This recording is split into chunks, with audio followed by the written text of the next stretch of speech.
Alrighty, Derek, here's another one of your 582 Airboat engines. Give you a description of this combination.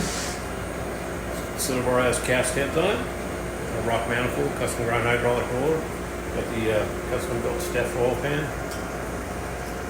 Ordinary make a run, see what she does, stay tuned.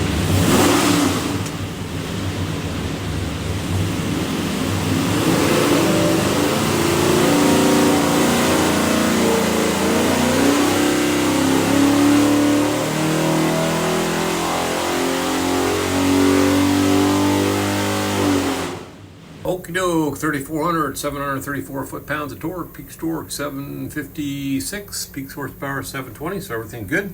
What we'll do now is pull the pikes back, make sure it's good and clean, show you a couple other things here. Receive your engine and find this thing looks like a credit card. It's a USB card. It is full of technical information. In the engine crate will be this engine spec sheet. It will have a lot of specifications on there. I highly recommend reading that. Have a great day.